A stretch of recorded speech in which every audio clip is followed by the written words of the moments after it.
Every single time you are going to have any entertainment in America now, you are going to start to see this sort of effort to remind you to feel bad and do something. And that's something that you can do, by the way, is get to work, because it's Monday and somebody somewhere needs your money. What's going on? That's my inspirational quote of the day. We're going to get into that story later. Candace Owens is talking about a certain foreign country running ads at the Super Bowl. I found it interesting. I have 4 clips to show you on that.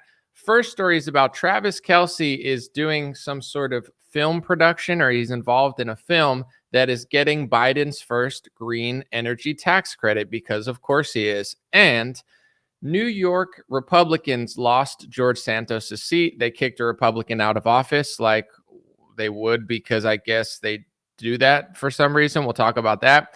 And they lost the seat that they previously had in a special election. And they did it in the most Republican Party way possible by electing a woman. Well, we'll talk about it in a second. God bless you guys. Dream Rare podcast starts now. It's the Dream Rare podcast. Welcome to the show. The way to get the news at the desk or on the road. Let's go. God is great and success in our control. The world is crazy, but we get better from obstacles. Yeah. What's going on, everybody? So it looks like we got YouTube here. Eddie's in the house. Medusoid. What is that? Like Medusa plus like a Zoid?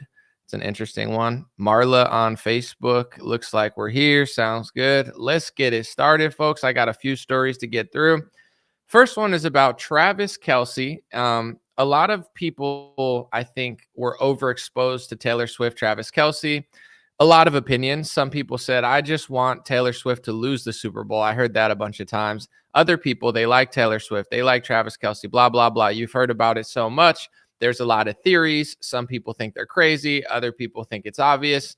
Let's get into one that is published in Variety recently, which is Joe Biden. And this is, look into this story for how Democrats operate and ask yourselves why Republicans don't operate this way, and why, if they get power, rather, maybe they should operate and play chess like this. Because in some sort of inflation reduction bill, they gave green energy tax credits to push their agenda. And of course, Travis Kelce is somehow involved in the first film getting these tax credits from a Reduce Inflation Act that I'm sure the only way to reduce inflation for normal people is to give Travis Kelce and his film buddies a tax credit, because that's really going to help the American working class, is giving Travis Kelce, who just scored a $20 million Pfizer ad on top of multi-million-dollar football contracts. You know, he definitely needs the money, not you or farmers or any of these people. But anyway, I'm sure there's credits in there somewhere or whatever. Probably not. But let's get into the story. So Variety actually published this. It says Travis Kelce's debut as a film producer is also the first movie financed using Biden's green energy tax credits. Exclusive story by Tatiana Siegel. Nice name. Joe Biden didn't score an endorsement from Taylor Swift on Super Bowl Sunday, as some had predicted, but her boyfriend, Travis Kelce, is using the president's renewable energy tax credits to finance the film My Dead Friend Zoe. The SXXW bound Indy, blah, blah, blah, has the Kansas City Chiefs tight end serving as the executive producer. The investments of a low-budget dark comedy, which include Kelce, blah, blah, blah, are the first to take advantage of the 2022's Inflation Reduction Act to finance the film. So thanks to Joe Biden's Inflation Reduction Act, which passed in 2022, it marks the single largest investment in climate and energy in American history, enabling America to tackle the climate crisis. Right.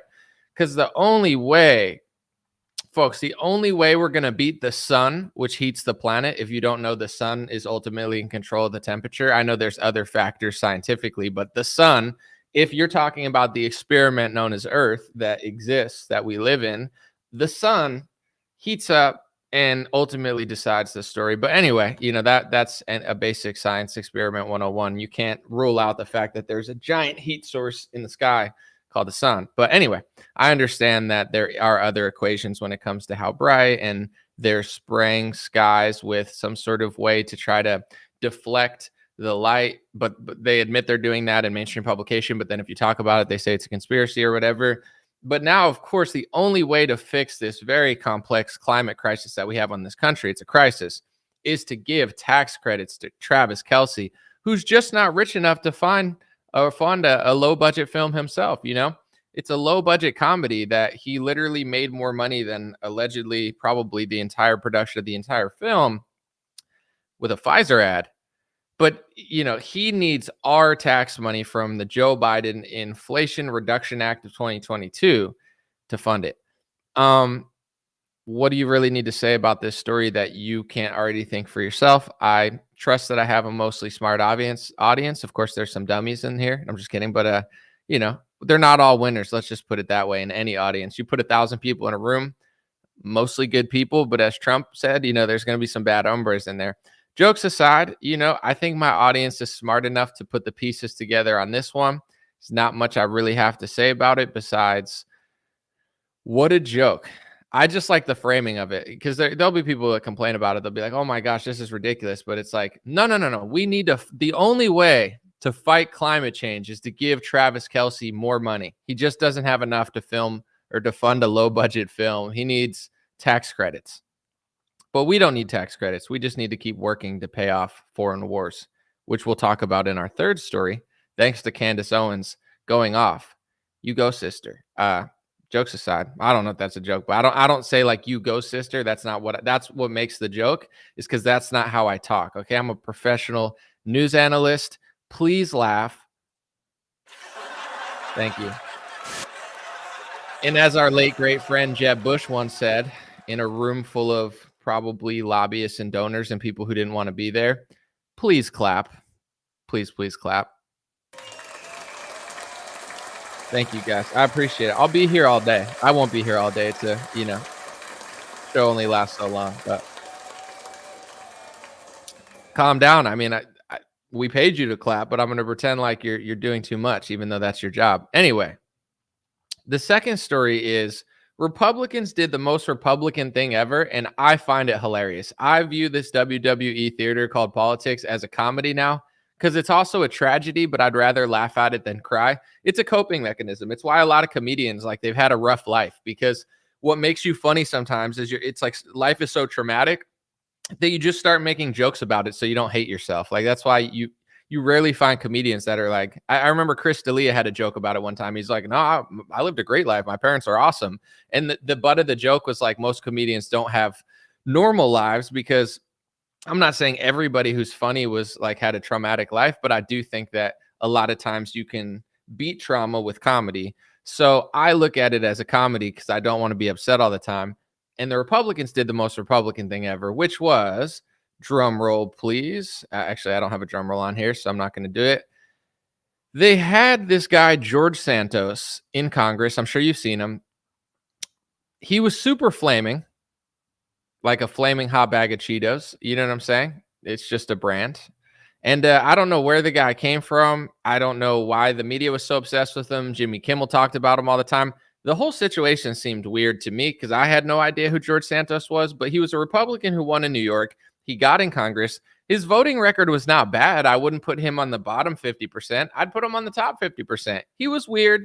Was he doing some weird stuff? Probably. Was he breaking the law with Congress? I don't know. I didn't really look into it that much, but considering how corrupt and crazy Congress is, I don't think that his scandal was that drastic. I'm sure crazier things have happened, but because for whatever reason the media liked to target him, they made this huge story out of it and eventually got the Republicans to throw a Republican out of Congress. It doesn't even make sense. His voting record is way better than Mitt Romney's and other people. I know Romney's in the Senate, but still, I'm just trying to find, I can't think of any like horrific Republican congressman off the top of my head, but half of them, almost all of them, he wasn't that bad. They kick him out, and then they have a special election. I find out that they lose, right? I don't know if you guys are going to find this as funny as me. They lose an election that they won by a lot. And I'm like, who did they pick? They picked this Ethiopian-born woman who was also serving in the Israeli military, and that's who they chose to get blown out in this election. Sorry, I don't know why I'm messing up so much today, but I had a good day yesterday. I'm kind of just chilling, I move very fast. My brain moves very fast. And as you guys know, I work almost every day. So I'm trying to take it a little bit slower this year. Bear with me. I'm sorry if it's not as entertaining sometimes, or maybe it's not as fast as I used to go. But I'm like, my brain moves like a computer, and sometimes it overheats when you just do too much. So I'm trying to slow it down, pace. I might mess up a few more times this year, but I promise you I'm enjoying myself. And as long as you do, then we're good. And if you don't, like I've been saying, I'm going to replace you with artificial intelligence. So you have to laugh. This is like a communist country where, Kim Jong-un walks in the room. Hey, Anomaly's here. Exactly right. Better laugh harder, else I'll do no. Anyway, here's the lady who got blown out in the special election. 8 weeks, and we did a great job. We are fighters. Yes, we lost, but it doesn't mean we're gonna end here. I did.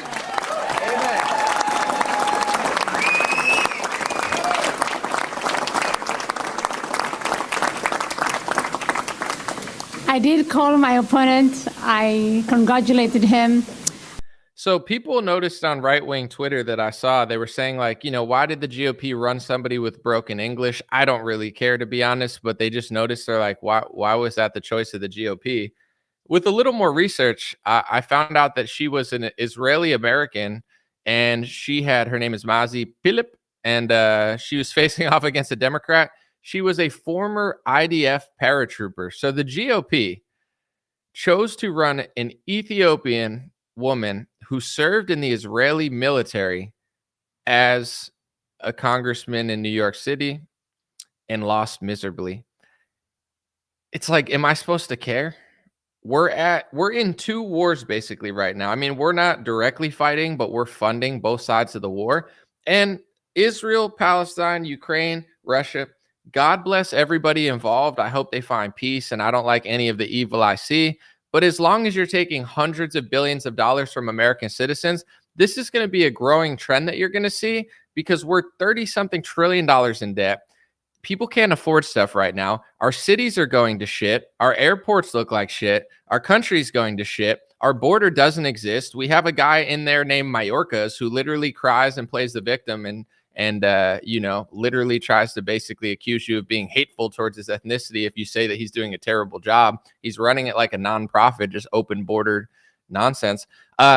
And all we're doing is dumping money to other countries. We can't even get congressmen or women or, Congress trans, I think you got to say now. Congressman, it used to be, and then they let women into politics, and now it's Congresswoman, and now it's Congress Rachel Levine. They got a name for everything. Congress Pfizer. No, but I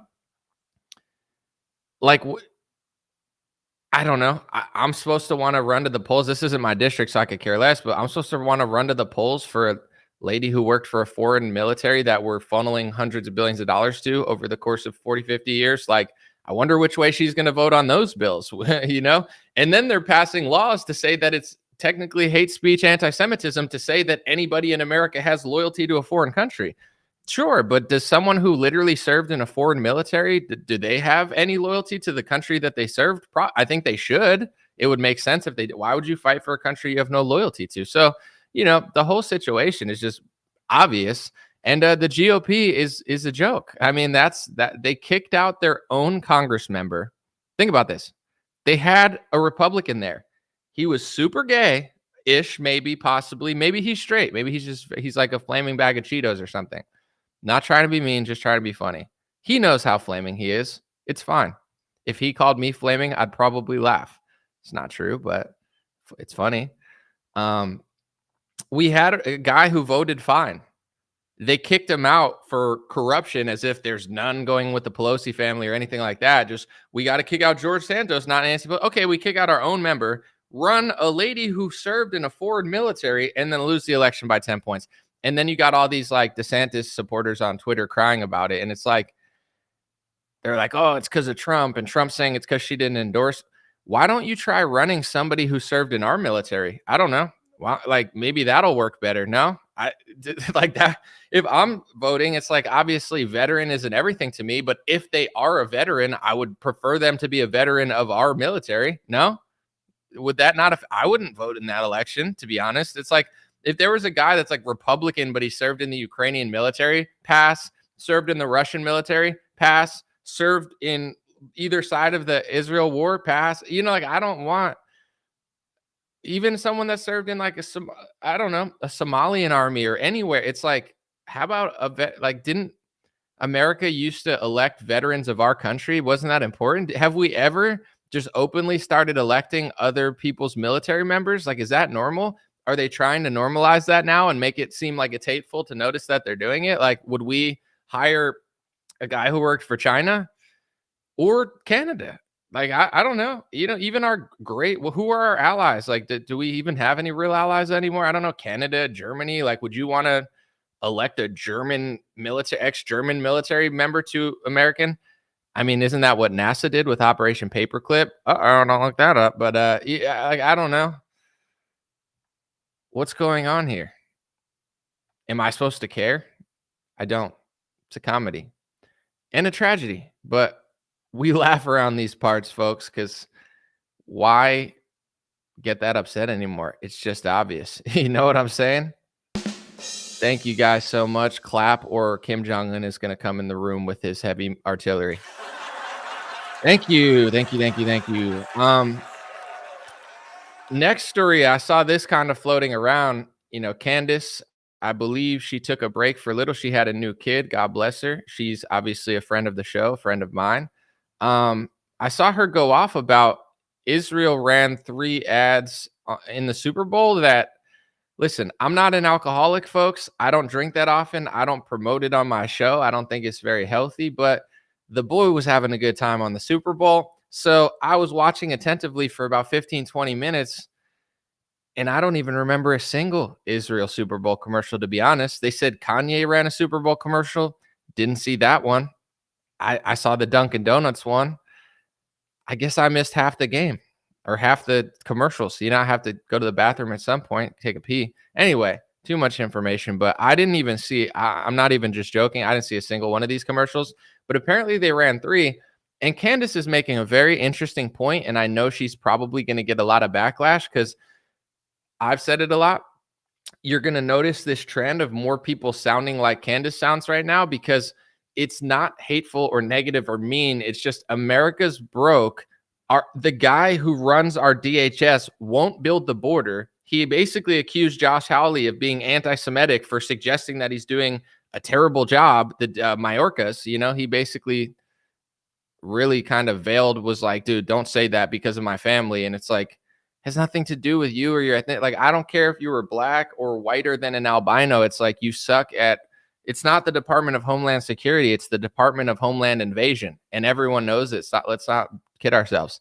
But a lot of Americans, it's not coming from hate of a country or love of the other side. They try to frame it like, do you like Hamas? No. Do you like Russia? I don't care about Russia. I'm not Russian. That's not my motherland. I don't look at Putin like, oh, I want to go home, daddy. Like, I'm not Russian at all. I don't hate Russians and I don't hate Ukrainians, but I hate when people try to throw me in a box and say that I'm one of them because I'm American. I want the border secured. I want a functional country, and I want leaders that actually like us and believe in the First Amendment. Is that too much to ask for?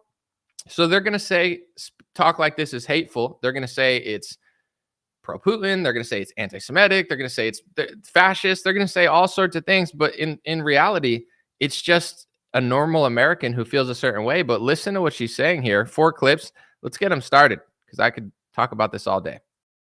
And so the big reminder, number 4, that I want you to walk away with is that we're not allowed to have any entertainment anymore here in America unless it comes with propaganda to remind you to get to work, right? To get to work, because we have a vision of how your tax dollars should be spent overseas. And so it's quite remarkable that Israel, the government that takes billions of dollars from us every year, decided to take not 2, but 3 commercials. Now, the government themselves sponsored 2 commercials at the Super Bowl.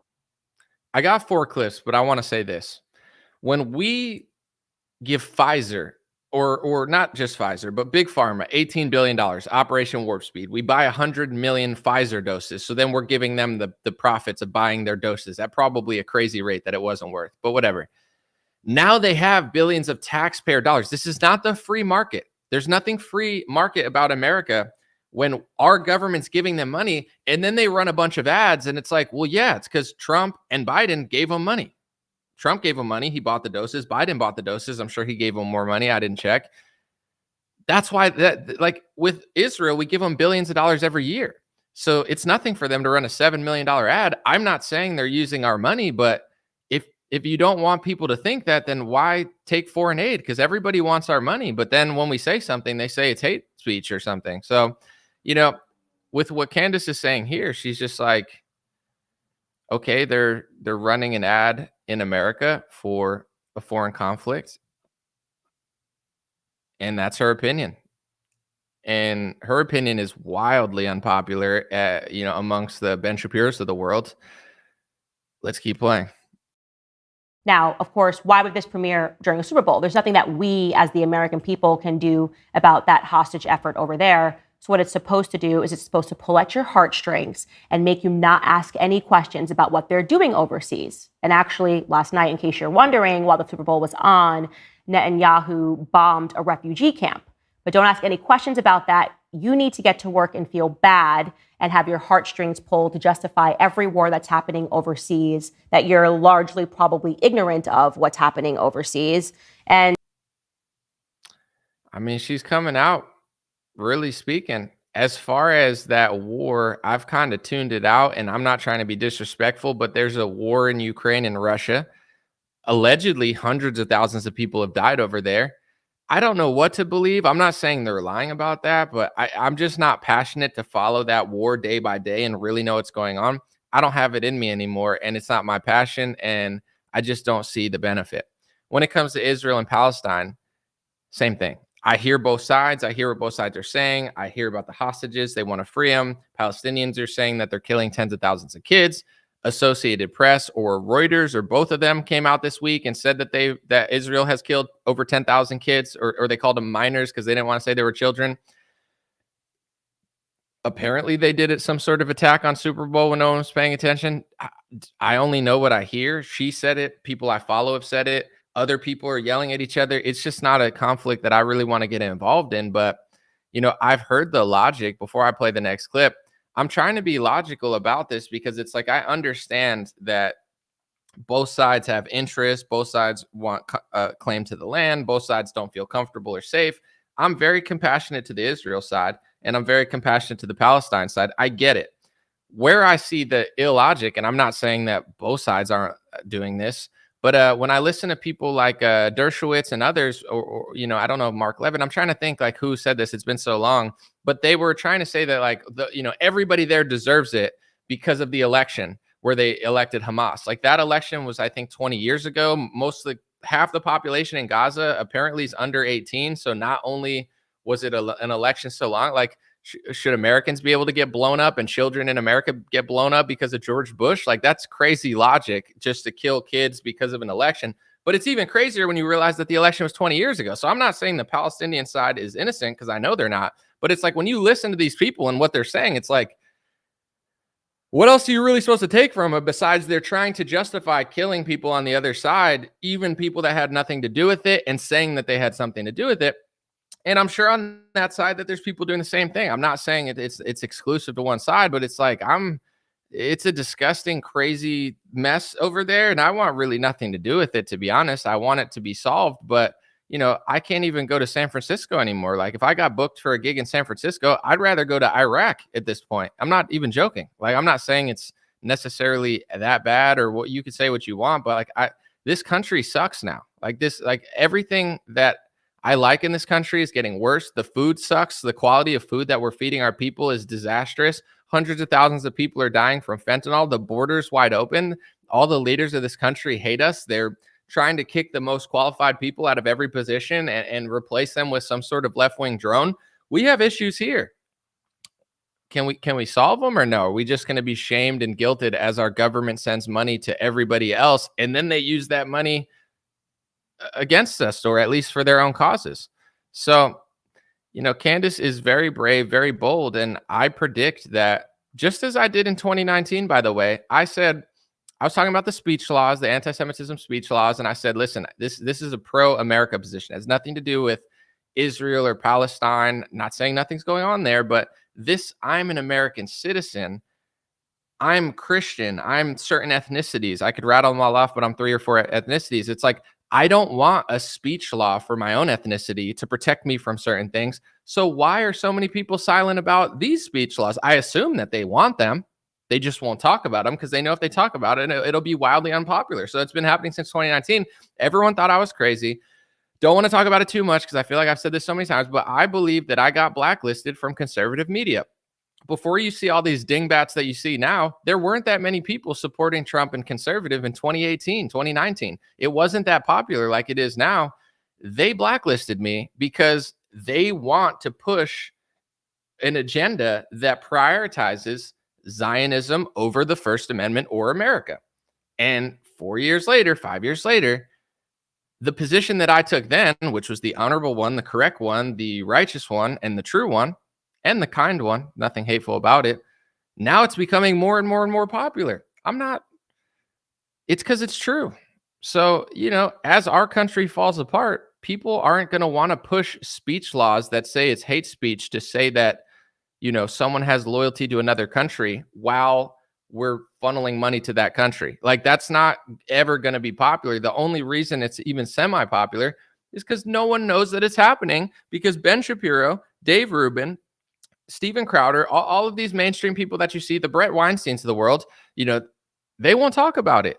And Brett Weinstein, incredibly nice guy. I think he means well. I would even say he's a good guy. I don't think he's a mean or terrible guy at all, but he's being paraded as this like alternative media hero, COVID hero.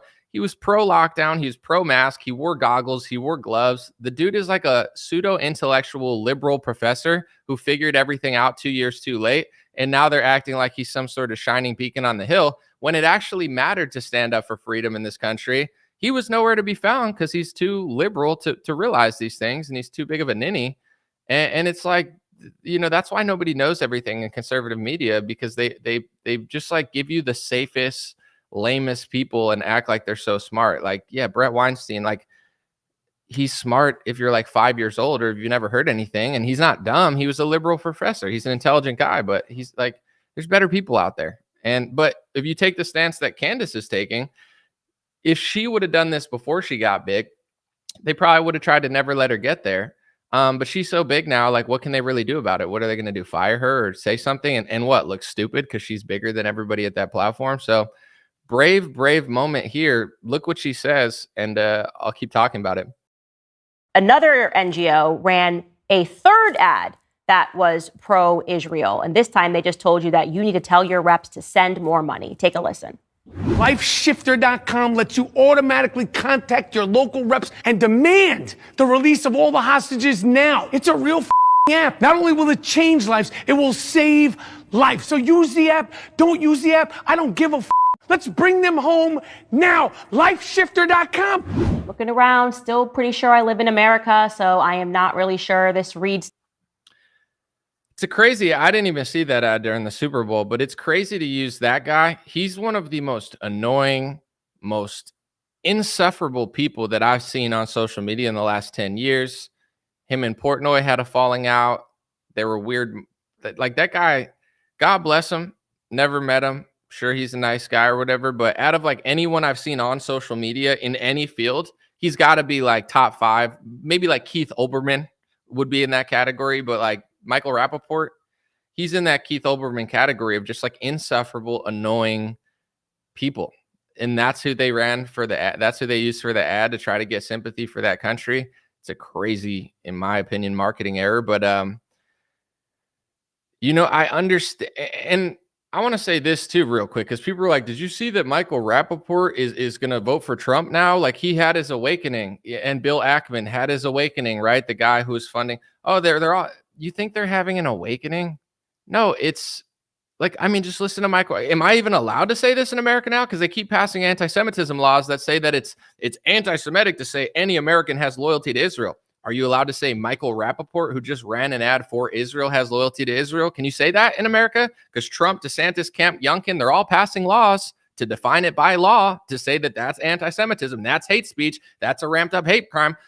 They're doing that stuff. They're pushing the legal definition of anti-Semitism. So you can't say that Michael Rappaport, a guy who just ran an ad for a foreign country, likes a foreign country. You're not allowed to say that. Why would they pass a speech law? Does anybody, like, how many... Why?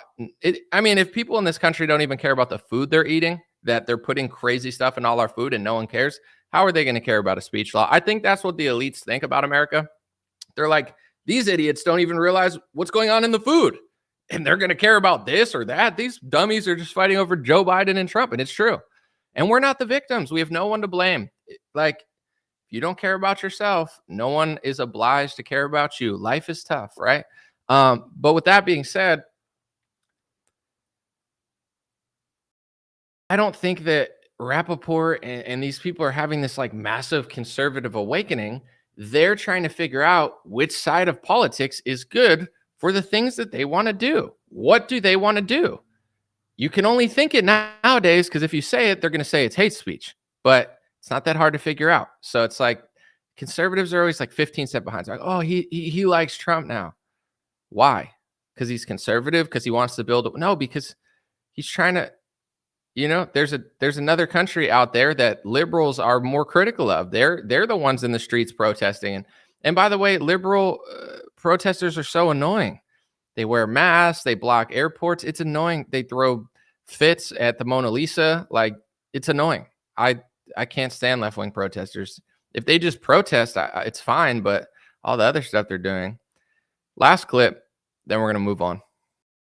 Reads to me like Zelensky at the Grammys, Zelensky on Vanity Fair, Zelensky asking to be invited to the Oscars so he can make a speech. It is telling us that, we need to care about something overseas. Why would we call our rep to do something that has nothing to do with America? I'm going to call my rep. I'm going to demand that they, close up our borders and do something about that issue. But again, every single time you are going to have any entertainment in America now, you are going to start to see this sort of effort to remind you to feel bad and do something. And that's something that you can do, by the way, is get to work because it's Monday and somebody somewhere needs your. Matt Walsh from the Daily Wire tweeted this out the other day. I was pleasantly surprised. He said, we could put our moon landing discussions aside. He said, foreign aid by definition is taxation without representation. Taxpayers are funding foreign governments without any say in how the funds are used. This country was literally formed to stop that sort of injustice. The whole system of foreign aid is corrupt, immoral, and evil. Things are moving so fast in this country that people don't understand what's going on. Like, they remember the days when potatoes were potatoes, tomatoes were tomatoes, or perhaps a tomato if you're stupid. No, I'm just kidding. If you pronounce it that way, I'm just joking. That's not what's going on anymore. Look at ketchup in America. Look at ketchup in France.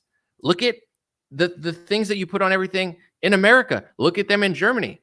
Guys, our food is crazy. And no one cares. And no one notices. All it would take is the zombies in this country to be like, why are you feeding me that? Take out all that shit and just give me tomatoes, seasoning, and there's got to be a healthier preservative, or just put it in the fridge. But Americans are stupid.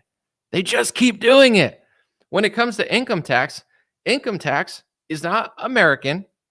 It's not capitalist. It's not free market. Income tax is theft. There are a bunch of great documents, including, I can't think of the names right now, but I'm gonna have G. Edward Griffin on later this week. He recommended one of these books. I think it was a Bastiat book. I forget the name of it, but it's like income tax is theft. They called it plunder, which is just stealing. Like you would think of a pirate plundering. They're stealing. They made income tax normal in America. Now they're just stealing everybody's money and no one cares. They're feeding you shit. They're forcing you to inject your body. Someone pointed this out on Twitter very intelligently. I've thought of this in different ways, but this guy really laid it out super, super intelligently. So I'm going to paraphrase. You know what? I like to give people credit on this show. So let me find this guy's name and I'll read exactly what he said because I was impressed. All right. Mr. Potato Skin, Moron Advanced. Nice name. Way to capitalize on this. Moron Advanced, or Mr. Potato Skin. He said, in the USA, the food is directed by the FDA. The Food and Drug Administration, they are lumped together. The Drug Administration is in charge of food. Thus, the food is full of drugs. Central planning of food against the will of the people. I like how he put that. Central planning of food. I've heard before and I've said before that the FDA is food and drugs, and that's weird. But the way he said they're centralizing it, so when you put the food and drugs together, the drugs take over the food. The food is the drug. They just merge them. But food is food. Drugs are drugs. In fact, if you look up the definition of pharmaceutical, pharma, these words come from magic, spell casting, like, you know, like dark mat. Like, I'm not saying it's all bad, but pharma, that word and that term and that, you know, beginning did not necessarily mean medicine for a long time. It meant like magic and like witchcraft. Like it had like ties to those type of things. I don't know if it was pharmaceutical or I forget how they used to say it, but anyway, it's like we're getting robbed. And then as they're robbing us, they're sending our money to other countries. Listen, God bless Ukraine and God bless Israel. I have nothing against the country, the people, none of that. I'm a worldly guy. I love people of all places, good people. And I don't like, you know, I like places that are fun to go. I like people that are genuine. And every ethnic group has genuine people and scumbags. That's just the reality of Earth as we know it. With that being said, why can't Israel take out a loan? Why can't Ukraine take out a loan? We have no money. We have no border. We have no functional cities right now. They're okay. They're falling apart. Why do they need our taxpayer money? Because we're working for it. It's just what it is. The government of America is robbing us all blind. And then with the money they rob us all blind, they give 20, 30 billion to NASA, 20 billion to Israel, 10 billion to Israel, 3 billion to Israel, 50 billion to Ukraine, 10 billion to Ukraine, 5 billion to Ukraine, Taiwan. They're just sending our money. It's just theft. They're just stealing our money and sending it to other places. If we can take out more debt in order to give money to other countries that we don't have, why can't they take out the money? Because our country is being, in my opinion, and it's nobody's fault but our own. Let me just make this clear, because I don't think we're victims. I'm not saying other countries are even doing this to us, because they're not.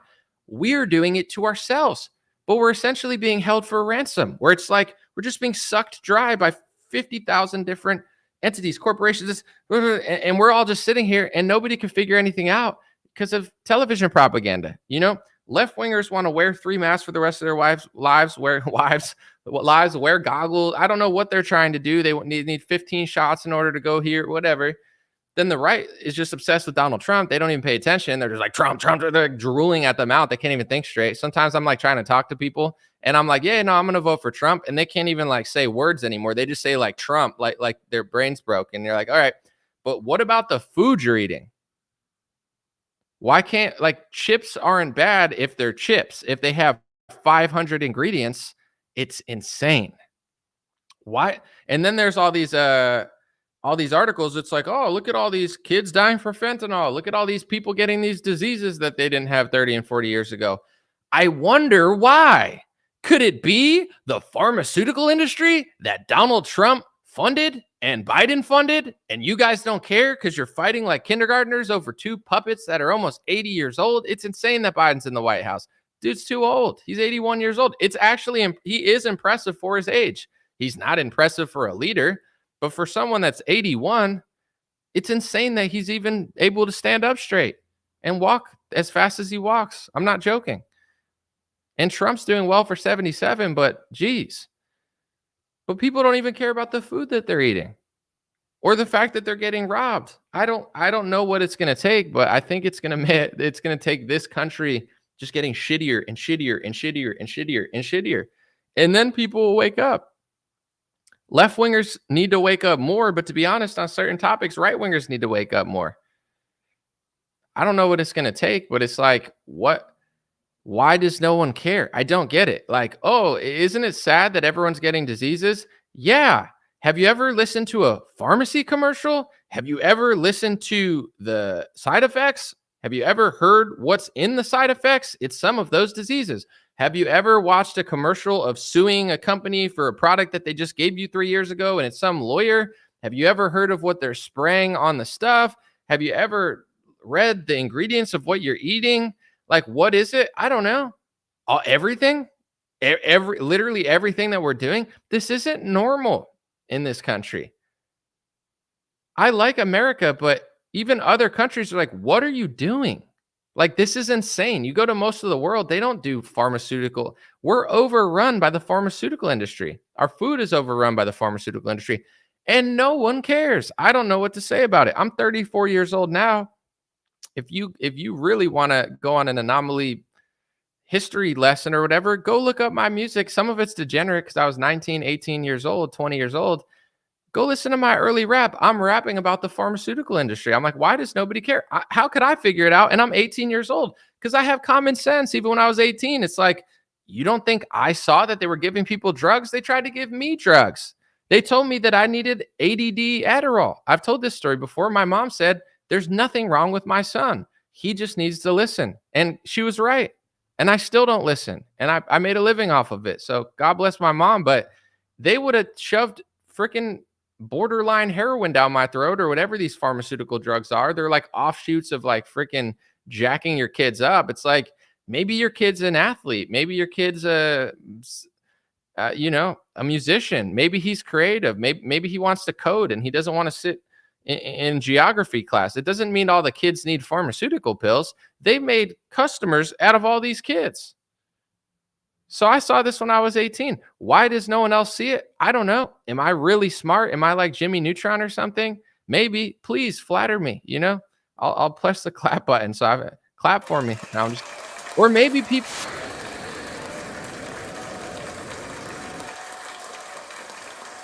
Concept to realize like what the pharmaceutical industry is doing to the country. I figured it out 17 years ago. But to this day, it's like no one cares. Or maybe they're demoralized, tired, beaten down by the system, lazy. I don't know. I have downtime where I don't really care about anything. But at a certain point, if we lifted each other up a little bit, then we could all kind of get back on the horse and ride in the right direction. What do you guys think it's going to take for people to care that the food they're eating is insane? You don't have to stop buying everything all the time and be a perfect person. Read the ingredients, go to a supermarket, just read what's in it. They got a whole aisle of chips. If you want to eat chips, they have brands now that don't have all the crazy stuff in it. And the more you buy those brands, the more the other ones have to switch their ingredients. McDonald's in America is not the same as McDonald's in Europe. They hate us. They look at us like we're idiots or something. It's like their quality is better in other countries. Here, it's all like artificial. They can't get away with it in Europe due to regulations, but also just common sense. I don't know what it's going to take, guys, but I'm tired of being just looted and robbed for what? Looted and robbed so the Department of Homeland Security can cry victim and accuse others of essentially hate speech as they pass hate speech laws in this country to make it illegal to even say anything, or try to at least. It's not easy due to the First Amendment. What's improving in this country? National parks are cool. I like this country. I like the people here. But the leadership is insane. They throw out a flaming Republican who is spending his money oddly, but at the same time, his voting record's not that bad. And they run a foreign military member and lose the election by like double digits or nearly that to a Democrat. Like, what's going on? Why do people not? What more? I don't know what more people need. That's why I work at my own pace now, because it's like, for the first 5 years of my career, I'll get a little personal now. I was trying to like wake people up. I liked what I did. I also was younger. I'm not gonna say I don't have energy now, but like it's a different vibe when you're 26, 25, 27. The more you go during COVID, you do this. And it's like, sometimes it's the people that are supposed to be closest to you that are worse to you than your own worst enemies. Like, I don't even like using the word enemy because I'm just a very spiritual person. I like to like use my words carefully, but it's like your own team will hurt you more than your quote unquote own worst enemy. That's why I don't play the victim. I don't say, oh, that country is doing it to me. These people are doing it to me. They try to say that I'm doing that in the press, but I don't. I'm not a victim. My life is fine. Our country's not a victim. White people, Christians, conservatives, whatever group you want to pick any group. You're not a victim. You're buying what's being sold. Why? I don't know. It's just as crazy to buy it as it is to sell it. Why are people doing it? I don't know. But early on, it's like you're trying to make information wake people up. And then you get to a point where you realize that the people that want to get it will get it and others won't. And everybody will need something to make them get it. And some maybe never will. So it's like, all right, let me work at my own pace. Let me not drive myself like crazy or, make myself overworked to the point where like I'm not good at what I do anymore. I'm not having fun. And this year, it's like my main message, besides I think living in the present, I've been doing that more this year. It's been very enjoyable because maybe not the most important thing news-wise, but for my journey in my life, I had quite a few views on YouTube, but my career was kind of like, it went like a roller coaster. It went up. I had like record label meetings and like millions of views and hundreds of thousands of downloads with no equipment. Got brought to New York City. Multiple people tried to sign me. I said no, it didn't work out. And then I was kind of like in the gutter. And I'm not saying my life was bad. I was in LA. I had no car for 7 years. I was rent to rent or month to month with rent. I never missed a paycheck. I'm very proud of this. I said it in my song, Working Class Boy. Never asked for money from my dad. Never asked for money from my mom. Never had money. Never had a car. Never missed rent. Never was behind. I'm a real man. Even when I was 23 years old, I was a boy, but I became a man because I didn't let myself go poor, end up on the streets.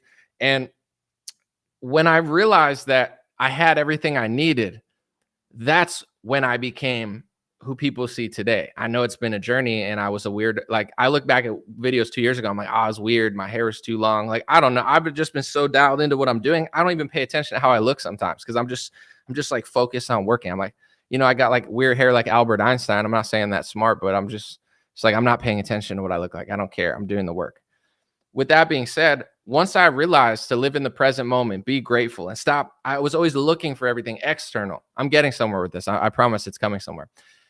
And then I was like, wait, I have a computer. I have a cell phone. I might not have any money. I might not have any industry connections. They might not want to sign me, but I have it inside me and I'm going to show the world. And that's when I got to where I am now, 1 billion views, millions of followers. They still act like I'm irrelevant. And I'm just saying this business wise, not to brag, like as a personal ego thing, but it's like so many of these corporations, they'll sign other people. They'll give me shitty deals or whatever. And it's like, I'm bigger than they want to admit, like billions of views, billions with a B. Like they can pretend like it's not that big, but it is. Every time I walk down the street, people like, it's that big. And I'm not saying this to brag. I'm just saying in business, they'll be like, oh, well, we don't say you're that big. I don't give a shit who says what. It doesn't matter if CNN says it, if the right-wing news says it, this guy says it.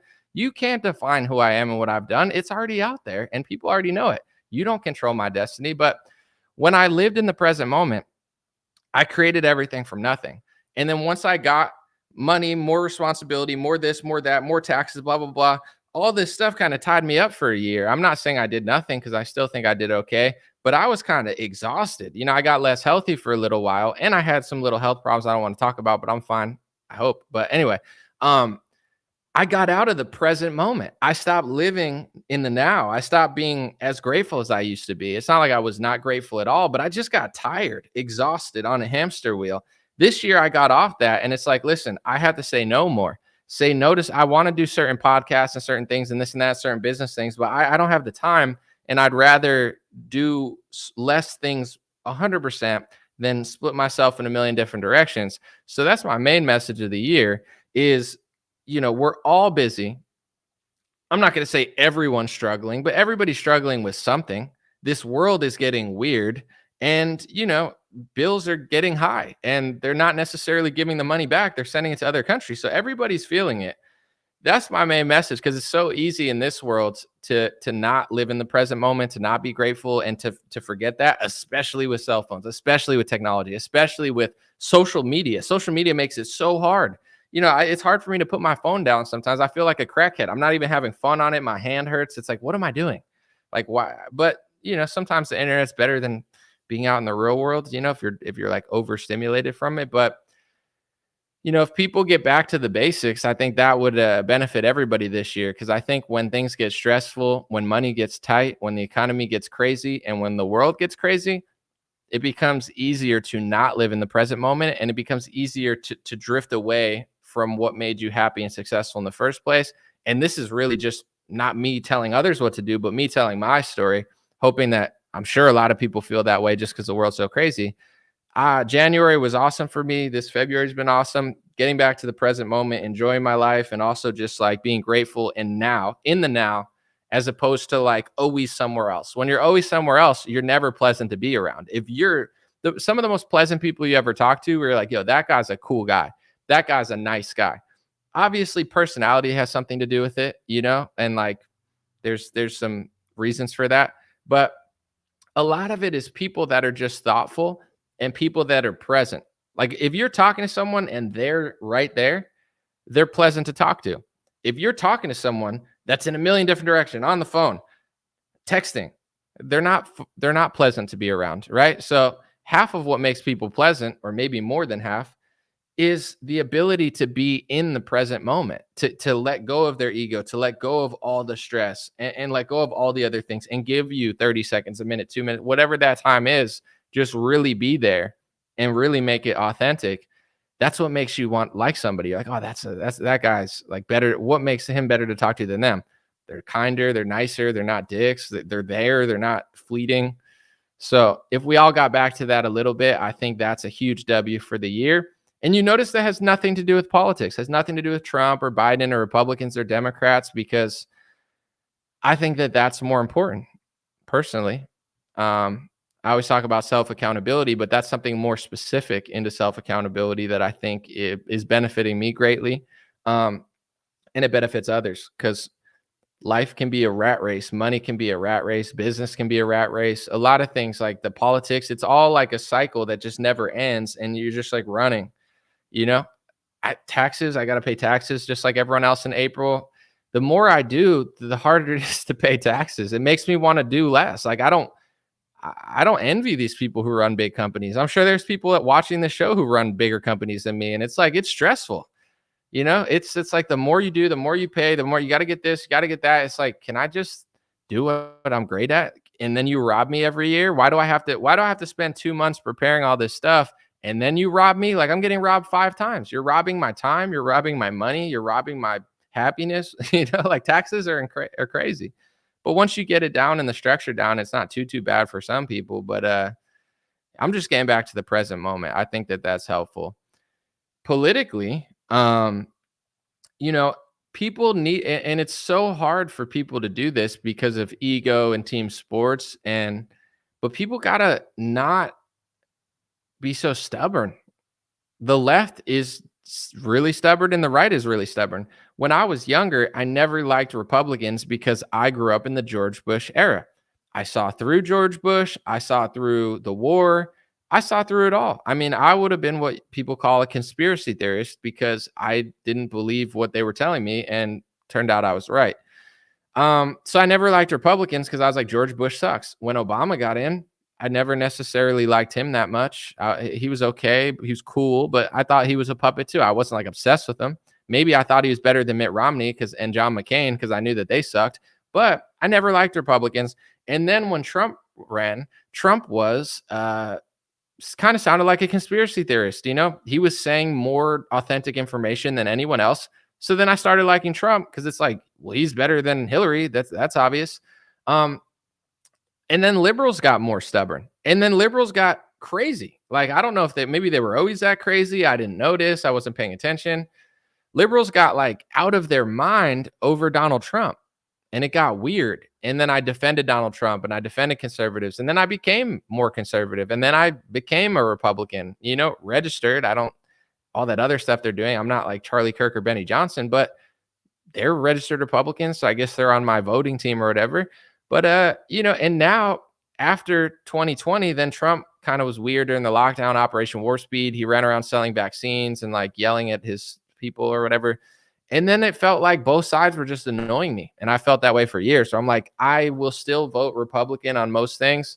I'm not voting Democrat on pretty much anything at this point. I don't see why, what's really there. but both sides are just like they're so stubborn that they can't even come together over what food they're eating. Like people are just looking for a fight. There's certain people that they get in fight, like the guy on the New York subway who like saved that person's life. Like I wouldn't consider that some guy who's looking for it. I feel like that, a situation happened and that guy jumped at the opportunity to like do something about it. But there's other people that they're always looking for a fight. They're looking for conflict. There's left wingers like that. There's right wingers like that. There's men like that. You know what I'm saying? There's men that go out to a bar and they got to fight every time they go. Getting back to the present moment, these are people that are not pleasant to be around, people that are constantly trying to fight other people or be annoying. That happens in politics as well. People go to events looking for trouble and then they find it and then they cry about it and then they monetize the victimhood off of the trouble that they look for. And, you could convince yourself that you're a liberal and because you're liberal, you're so much better than Republicans. And you can convince yourself, well, I like Trump, I'm so much better than those libtards. But if you take away the libtard or you take away the Republican, who are you? What are you doing? That's what defines you, not putting yourself against someone else. Yeah, I guess you could be better or worse or whatever, but you could spend 3 years being better than a Democrat and still being an idiot because they're not impressive at all. So it's like you're stooping down to their level for 3 years, running circles around cat turd, and now your IQ dropped 20 points because you're spending time in really dumb echo chambers with really dumb, like circular opinions. So politically, it's like, I think voting makes sense if you think one of the candidates is better. But if you haven't at least considered or floated the idea that it's complete WWE and the Republican Party is really just, and the Democratic Party in some ways, depending what you see and how you see it, they're really just like they're there to lose. I've said this, I'll make it very brief, but like for those who've, maybe this is the first time they've watched or something, in WWE, it's scripted. I think it's amazing. Athleticism incredible, like they're talented beyond belief, and it's ballsy. Like WWE is harder to do in some cases than like even like football. Like it's real serious. Like you could get hurt real bad doing that. But anyway, it's scripted. He's going to lose. He's going to win. But as he's losing, you don't know he's going to lose until the second he lost because it's a great scripted show. He gets him 1, 2. They're about to count 3. He pops up. He flips it. He reverses him. It's not till the last second who won the WWE fight, but it's been planned. If you haven't at least considered that that's Trump and the Republican Party or vice versa, I'm not saying you have to not vote for Trump. Go vote for him. I'm not saying you have to hate him, love him.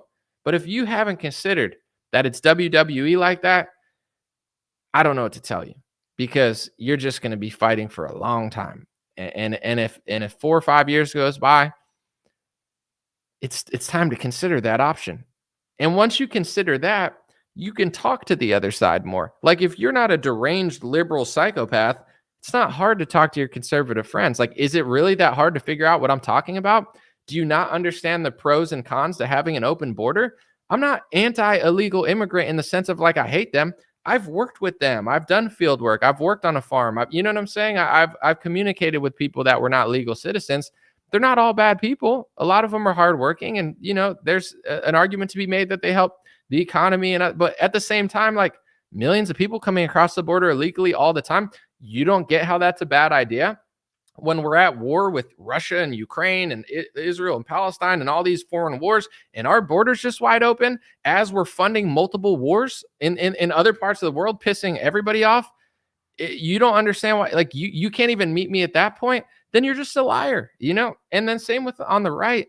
There's certain topics that like they're just so like yelly that they can't take a step back to realize where they got duped a little bit and where they're a little off kilter because they just think, well, if I'm this and they're that, then I must be right. And that's how the elites control you because their IQ points probably like 30 times higher, or they're just doing 100-year plans that you're like operating off of headlines, and they're like systemically doing it where the elites, the bankers, the pharmaceutical industry, the military industrial complex, they have figured out that there's only 2 major political parties in the country. They figured this out for 50 years now, and they've lobbied everyone: Reagan, Trump, Biden, Obama, all of them. And I know you want to believe that your guy never did it, and that's why it keeps working, because the liberals don't want to believe Obama did it, and the Republicans don't want to believe Trump did it, and the circus goes on because both sides are too damn stubborn.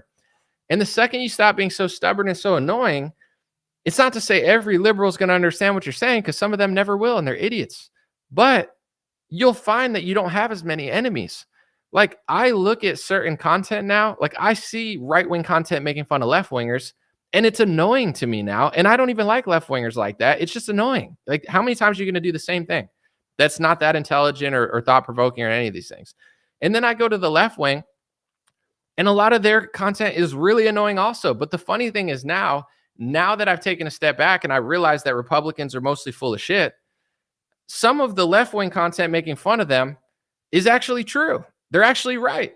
And a lot of the right-wing content making fun of the left is also true.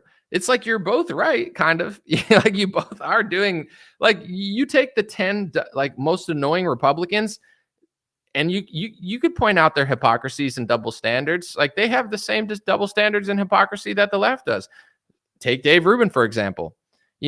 He made a living doing his free speech thing. Don't shut us down at college campuses. And, they tried to shut Dave Rubin down and other of his friends and stuff. And he's like, First Amendment. And they tried to say that Dave Rubin his words were leading to violence, and his words were connected to groups that were doing violence. And they try to use all these things to overturn the First Amendment. And Dave Rubin said no.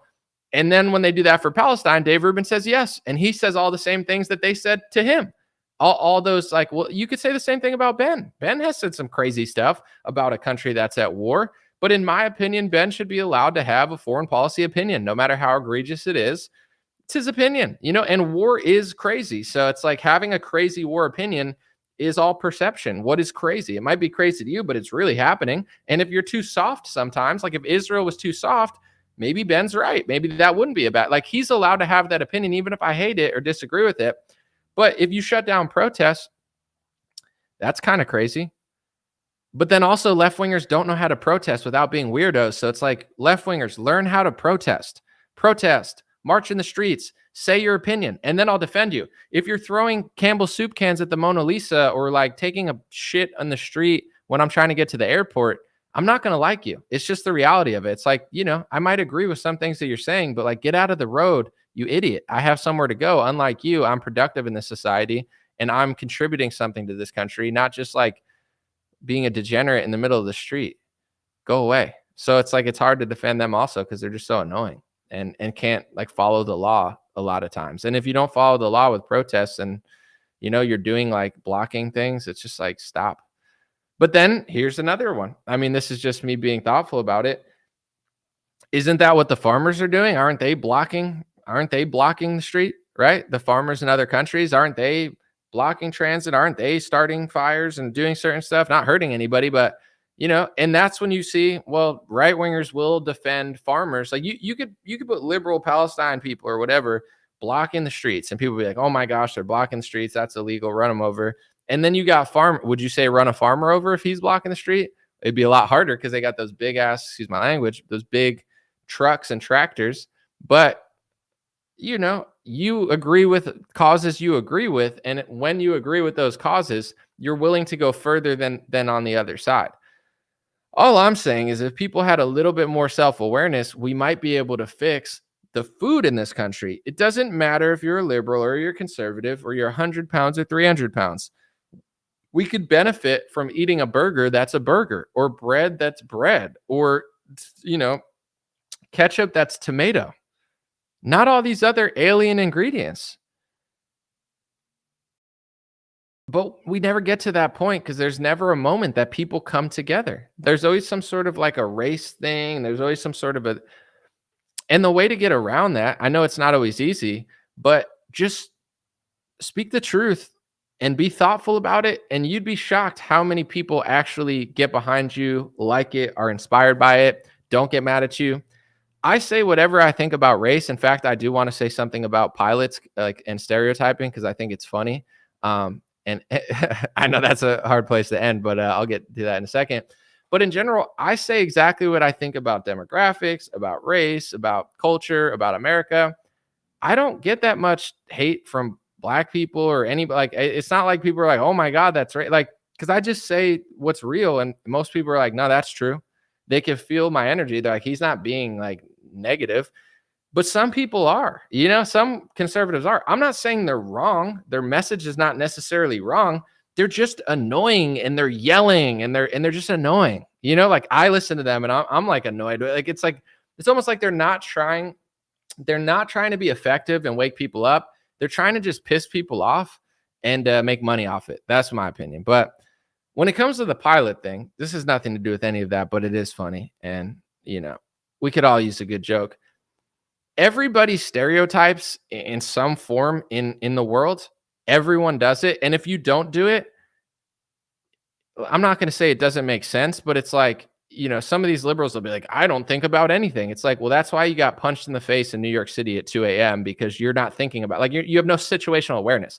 Before you get to stereotyping, it's like situational awareness. Like when you stop at a stop sign, do you just go because you're supposed to go? That's an option. But also, you could pay attention to other people making mistakes. There's levels to it. The other night I was driving and I had a weird feeling for whatever reason that this guy was driving too fast to the stop sign. I had the right of way, but he was coming fast. So I basically watched to see if he would hit me. He didn't, but then he ran 2 red lights in front of me. Like I could tell he was driving crazy. That's the next level of situational awareness. I'm not stereotyping. Like I couldn't even see who's in the car. It's just like car moving fast. I noticed that. I'm going to make sure he doesn't just T-bone me. And he didn't, but he did like literally blow 2 red lights like he was running away from the cops or something. It was crazy. But I saw it. That's like situational awareness. You got these liberals that walk the streets. They're like, I'm so not racist. I don't notice anything. It's like, before you even get to the level of stereotyping or racism, as you would call it, it's like you get to the level of like, do you pay attention?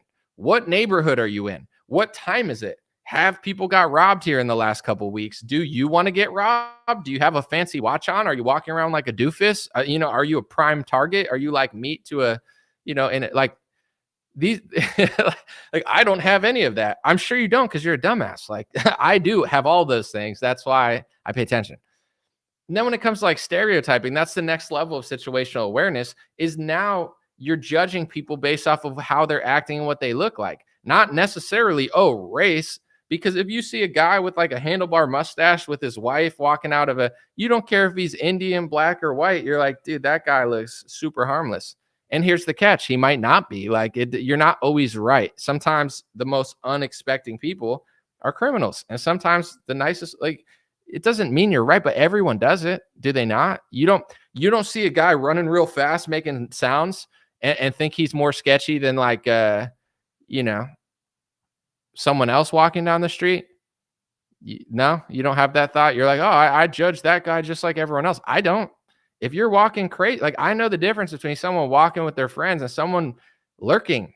I lived in a city for 7 years. I had no car. I walked around Los Angeles for 7 years, taking hundreds of buses, hundreds of trains, walked probably hundreds or thousands of miles by myself at night during day. Of course, I pay attention to everything and everybody, and I judge people based on a lot of things, how they're acting. The joke that I had when it comes to the airplane debate, where it's like, would you say I had my hair down like this, right? And I'm just like hanging out, broing out. Would you look at me in the cockpit and be like, oh, I'm glad he's driving the plane? I wouldn't. I'm very judgmental in some ways. I'm not like very overly like I don't say like you're beyond repair or anything, or once I meet you, I know who you really are, so I don't have to like judge. But if I saw me as a pilot, I would be like, I'd rather have some orange-haired like 50-year-old guy with a buzz cut that looks like he's from Utah. Why? I don't know. That's what most of my pilots tend to look like, and I'd be like, why does that guy have long hair? Like, I'm a hip hop artist. I'm a news analyst. I'm a interesting guy, I guess. Like, I'm not a pilot. There's a reason. Probably if I was a pilot, I'd probably cut my hair and act right. There's nothing wrong. If you saw me in a cockpit, it doesn't make you a bad person for being like, I don't trust that. You could be wrong. I could be the best pilot in the world, but who cares? Who cares if you're wrong? It's called like self-awareness, situational awareness, and judging based on pattern recognition and data to defend yourself and protect yourself. That's why these liberals that say they don't think anything, Yeah, that's why you're getting slapped up in the streets of New York City all the time, because you're an idiot. You're a weak. If this were a jungle, you're everybody's food. You know what I'm saying? Like you're like all the lions are like, look at this guy. That's you. That's why you don't think of anything. If you're not that, you think about these things. Obviously most pilots are white. So then that discussion came out about like, I don't know about these black pilots. Let me give you an example of where stereotyping other things supersedes race. I would feel better, and I bet most people would, whether they admit it or not, if your pilot was black, but he looked like Carl from like that sitcom, you know what I'm saying? Handlebar mustache, or like David Dorn, rest in peace. Like that type of like, black dad vibe, that everybody knows what I'm talking about. You saw him as a pilot with a smile and his handlebar mustache, or you saw a white dude that was 33 with a neck tat and a face tat. Are you telling me you'd want the white guy just because he's white? No, you'd want the black dad vibes because he looks like a pilot. He looks like he's like got that vibe. I always look at my pilots now. Almost every time they almost look exactly the same. I'm not even just saying that. They all have like this look where like you just see them and they just look like that. And you don't even like see these people out that much. They're just flying planes all over the world. Doesn't mean it's true, but it doesn't make you a bad or hateful person for stereotyping people based on how they look. If I get up on stage and you say this guy's gonna suck, right? I perform with the band Trapped, and I do songs, and I'm at a rock show and I rap. So my guess is the first thought, if people don't know who I am and they don't know the song, they might think this guy's gonna suck, or he's rapping, this is gonna be stupid. I'm not like, oh, you're racist, you hate me. It's like, no, I like that. Like, you don't think I'm gonna be good. And then at the end of it, you're like, oh, I thought you were going to suck because you had long hair. I thought you were going to suck because you started rapping and you're white or whatever. And it's like, there's nothing wrong with that. It's like you can respect is earned, not given. And a lot of people's like, especially with the police, it's like, they're not, I'm sure some might be like racist, quote unquote, but a lot of them, it's like pattern recognition. If 95% of the crime is a certain demographic, do you think they're going to be on the prowl looking for like Asian women 24? No, because that's not the demographic of the murders going on and the theft. That's the reality of their life. That's what they're doing. Pattern recognition saves their lives. I'm not saying that they should just stop everybody of a certain skin tone, but it's like you can't let it, you like, oh, why don't you do this as a police? Because it doesn't make statistic sense. If you can say that 90-something% of the violent crime is men, you're not going to be looking for women doing stuff because it's just like basic math in your profession. And then you go a step further and then everyone calls you a name, but that's their world, and it's not an easy one to live in or have to do, because there's a lot of crazy people out there, especially with the border open and especially with some of the prosecutors out here. So, I could say all that stuff, and I'm sure there were probably a few people like, I can't believe you said that, but it's really not that crazy of a thing to say or think. And, I guarantee you that there's got to be people of 30 different races and ethnicities and cultures listening to this. And I guarantee all of them are like, nah, that totally makes sense. I do the same thing. You're going to walk up to a taco spot and have like an Asian guy there and be like, oh, this is going to be authentic Mexican. No, you're going to be like, what is this? Like Korean barbecue mixed with tacos? And then they're like, oh, you're racist. No, I'm just making tacos. I don't know, bro. There's this guy, Choi, in LA who used to make a taco truck that was Korean barbecue. You're not going to think that, where if you got someone who can't even speak English in a taco truck, you're thinking, well, yeah, this is on brand, or an Italian restaurant run by like an old Asian lady. It's not like you hate her. You're just like, are you the best Italian chef around here? Like, is that not normal? But if you have like an Italian guy, hey, what's up, a meatball? And you're like, oh, this guy's awesome. No one, does no one else do that? That thought doesn't cross your mind. It doesn't make you a good person if that thought doesn't cross your mind. It makes you like fake, like, because obviously that thought crosses everyone's mind. But like, I don't think that. It's like, why?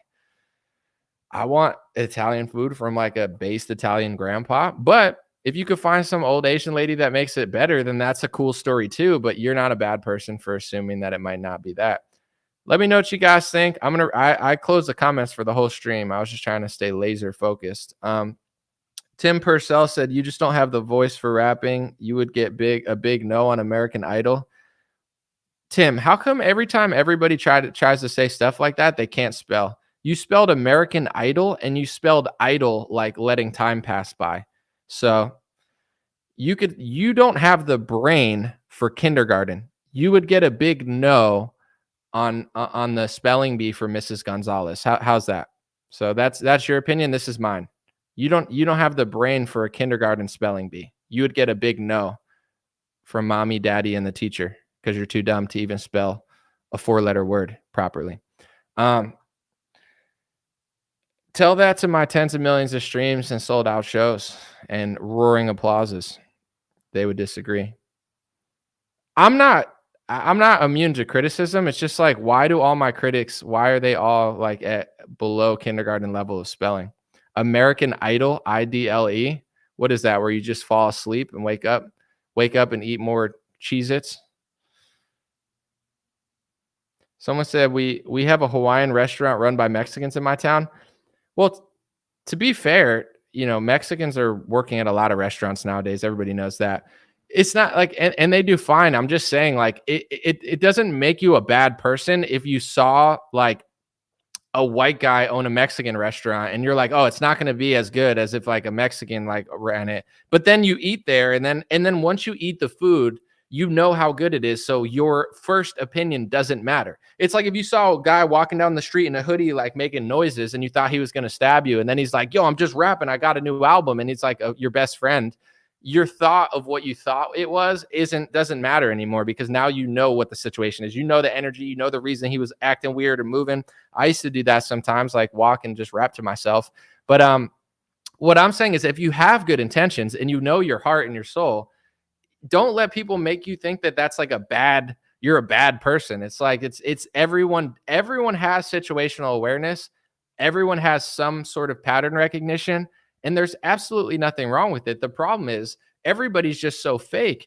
And in every race, whether it's white or black or Jewish or any Asian or any, name a race, I don't really care, whatever, the activists of the race are never the coolest people. If the coolest black guy, the realest and coolest Jew, and the realest and coolest white European or Russian or whoever, and you got like everyone in the realest Arab, if they all sat in a room, they'd all be friends and they'd all agree and they'd all be like, yeah, our people do that, but also it's not my fault, but also we do these good things, and also we could work together and like the world could be awesome. But if you look at the race activists that rise to prominence in every race, it's never the best people in all races. It's always like the most annoying guy. And that's why he's a race activist, because he couldn't make it in the NBA. He couldn't do anything else. Clearly, he can't run a business that helps people. He's not a good chef. So he's got to be that guy. That guy in every race is always the most annoying people. It's like journalism. Like, are the best journalists journalism? No, mentally ill people are journalists, and they hate themselves, and they sit online all the day and talk shit about everybody else, and they don't even make sense about it, and they have zero compassion or reason, and they work for big corporations. It's like, the races could get along more in this country and in the world if more honest people were allowed to be at the forefront. But you don't have that. You got like the most annoying people. And then when you see annoying people take no accountability, it doesn't make you like people more. It makes race relations worse. If you had people of every race come out and admit the bad things and the bad patterns going on, but at the same time, we're able to like compliment your people and not just be like a total sellout, then things could be fixed. The things that make me trust other people more is when they're willing to be honest. And then you're like, oh, I could trust this person. Oh, they're not lying. When you come out, I don't want to start with the race because then it's going to seem racist. But like, if you, it's like if you go to a lot of these black activists, not all of them, because there's a lot of real ones, they just never make it on television. There's a lot of really intelligent black leaders, but the press hates all the intelligent ones and they promote all the shitty ones. But the shitty ones they put on TV, they'll never admit the problems going on in the community. So it makes other people think that they want those problems because they won't face those problems. It's not saying you have to take all the blame. It's not saying that no one else is doing anything, but can you take accountability for some things and then say that? If you can't do that, then it's hard for people that see the problems to be like, why are you not telling the truth about that? Why won't you? And that goes in white and all these other communities as well. It's just, I don't know. People just don't want to be honest in this world for whatever reason. Someone said I'm a pretty good rapper, Sister T. All right, that's a cool name, Sister T. I see, I see a future. Unlike that guy, he's like, you'd never make it on American Idol, bro. I don't think I would do well on American Idol. American Idol is for like very talented singers with beautiful voices. I'm not a singer, so yeah, I would not do good on American Idol, but I got bars. I like when people say that. It makes me want to just drop a 4-minute banger. Let me see. TV media is just an arm of the government. Worse in what is that? North Korea? Oh, worse than in North Korea. I got what you. Trying to read a few more comments. Then I'm gonna take off. Appreciate you guys. I'm gonna keep this under 1:30. I had a good day. Hopefully everybody had one as well. And yeah, we'll keep it cooking. Later this week, I believe we're having G. Edward Griffin on the show. He's a good friend of the show. And yeah, I'll play the clip. I meant to play it today. I forgot, but I made an Instagram reel and a Facebook reel of the G. Edward Griffin clip. And he's 92 years old now. I said he was 90, but he's 92. I'm excited to have him on the show. He's my favorite guest. I'm too good for Idol. I'm not like, thank you for the compliment. I appreciate it. But American Idol, like these people have amazing voices. That's what American Idol is. It's for a great singer. I'm not a great singer. I'm not even a good singer. I'm an okay singer at best. I'm a good rapper. I think I'm a great rapper, a great lyricist, a great poet. American Idol is not for poetry. I would do horribly. It's not a good competition. A battle rap competition, that's a different story. Spoken word poetry, Def Jam poetry, I would do great, but definitely not American Idol. I don't even mind. Like this guy, it's like if you don't get on Ellen or I know because even my mom, like she'd always be like, go on Ellen. And I was like, no, I don't think I'm allowed on like television like that. But when you just watch TV, you think like, oh, you need these people to make like American Idol, they get crazy contracts too. I mean, it's not bad if no one knew who you were before and they made you famous and rich, but the contracts they put you in when you do American Idol, it wouldn't even make sense for me to do it because they'd like take a bunch of my stuff and I wouldn't even do well on the show because I'm a shitty singer. But let me see. Someone said that's all fine and dandy, but Trump will be president by next time this year. God bless you, Greg. This is what I'm talking about with people. Like when I was talking about the left and the right, I'm not trying to be rude, Greg. God bless you. Have a good week. But it's like just like there's left wingers that are annoying, like they're just annoying and they just like say the same things on loop. And they're like, there's right wingers that are annoying too. And like I don't think we've talked about Trump in like 40 minutes, right? We're talking about totally different stuff, which is fine. And like you come to the conversation, you're like, yeah, that's fine and dandy, but Trump, it's like you're who I was talking about 40 minutes ago, where like I'm probably gonna vote for Trump, but it's like we'll be like talking about like basketball and you're like drooling and it's like the only word you could say is like Trump. It's like, how's the weather tonight? You're like, Trump. I'm like, no, like how much like is it 70 degrees out or is it cloudy? And you're like, it's Trump. It's sure Trump's gonna be the president or Trump. You're like, no, I like Trump. It's fine. Trump. I was like, can you even like make a sentence anymore? Trump. You're like, what happened to that guy? It's like, dude, he spent 4 years watching Benny Johnson and Cat Turd, and he can't say words anymore. He literally just says Trump, and he can just hurl out random insults every 3 minutes. He spells words wrong, and he does caps lock on everything. I don't know why, but like, dude, the guy's been gone for 5 years, and you're like, bro, you want to get a taco or not? Like, all right, dude, I got you. So I don't like liking Trump, voting for Trump. That's all good, but if you can't even like speak or converse without saying Trump, people are not going to like you. You're not going to help Trump. Like if Trump loses, it's going to be because of that. It's going to be because like people that like Trump are just like Trump. They're like, okay, like, what's your pitch to like get people to vote for him? I'm just going to be annoying and yell at you and hurl insults. Yeah. It's like, that's why people vote the other way. Cause they don't like you, like you're not wrong, but they don't like you because like the left is good at like faking compassion and figuring out how to get people over. And you like yell at people who even agree with you, like, and you just like yell Trump without even like explaining why. It's like people are becoming a stereotype of like what they said you were. The guy Tim said, I like Anomaly. I just hate rap. You got roasted for spelling idol wrong, but I don't care. Like, I'm not asking for like your almighty love and streams or something. I'm fine. My one of my biggest songs has like probably at least, I can't count everything, but on Spotify it's 3.5 million streams. That's more than any video I have on YouTube. So I'm self-aware. I understand that more people like my news analysis. I'm more popular for that. I'm not as known for my rap, but you have to understand my biggest video on YouTube has less than 1 million views.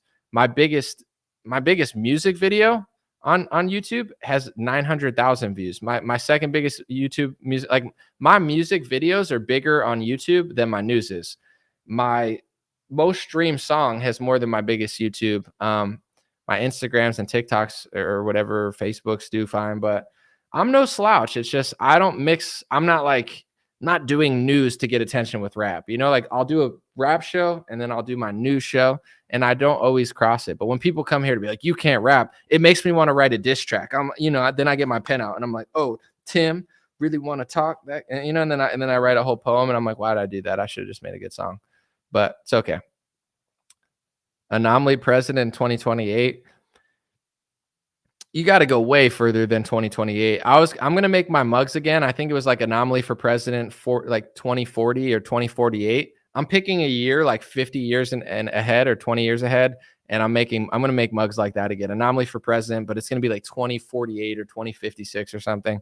I don't really want to run then, but look at Biden's 81, Trump's 78 or 77. I'm 34. RFK 70. I could double my life and still be younger than all of them. How crazy is that? You double my entire lifespan and I'm significantly younger than Trump and Biden. Give me like 20, 25 years, 30 years. Like I'm not trying to. Politics is crazy though. The media is crazy, but it's getting to a point. I want to end this soon, but it's getting to a point now that the news and the headlines, they don't mean anything anymore. Elon, you don't have to like him. You don't have to put a computer chip in your head. He has done, I understand social media marketing probably better than I understand most things, but he's done a fantastic, like Elon is smart. Trump is funny.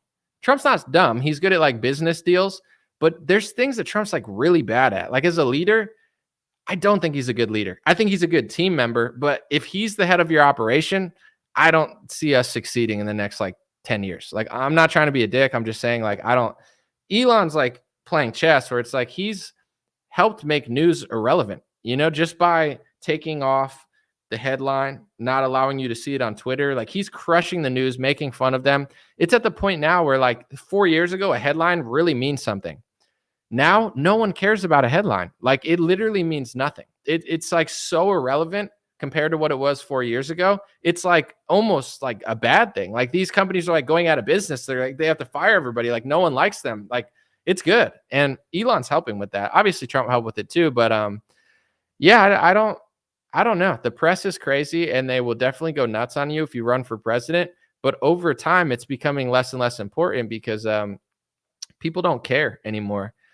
That's why they're doing new things with the green energy credits and the celebrity endorsements, and they're trying to figure out new ways to be relevant because they've lost the power of the press traditionally, but they still have the money, they still have the corporations, they still have the networks. So now they're trying to find a new way to do it because like the old way of doing it is not working. Appreciate you guys. God bless you. Have a beautiful day. I'm out. I'll be back tomorrow, possibly with G. Edward Griffin. I haven't checked my email. It's my fault, but he wants to come on the show. He's pumped. He's my favorite guest. We've had him on twice. If you watch any show this year of mine, watch the one with G. Edward Griffin, 92 years old, author of Creature of Jekyll Hyde or something like that about the Federal Reserve banking system, the architect of the Yuri Bezmenov interview, been sounding the alarm for 100 years on stuff that still makes sense to this day. And he speaks fluently and eloquently at 92. It's truly incredible. So you got to see that. He's like the Michael Jordan of just like truthers that just never even got that much credit, although he's starting to now because he's such a nice guy. He's so calm. He's not mean. I don't think he gets too much negative press. I'm sure he gets some, but he's just like a standout guy. I love that guy. All right. Appreciate you guys. I'll be back soon. Hey, what's going on, my friends? Just a few ways to stay in touch and support if you'd like to. The first way is dreamrare.com. We have blue beanies, black beanies, pink hats, other colored hats, freedom versus tyranny shirts, Stay Blessed long sleeve, God is Great long sleeve, and lots of more cool items coming soon. Dreamrare.com. Check out the shop to support. Everything's made in the United States. Handpicked by me. Patreon.com/raretalk for $5 a month. You can help support me, support the show. If you haven't noticed,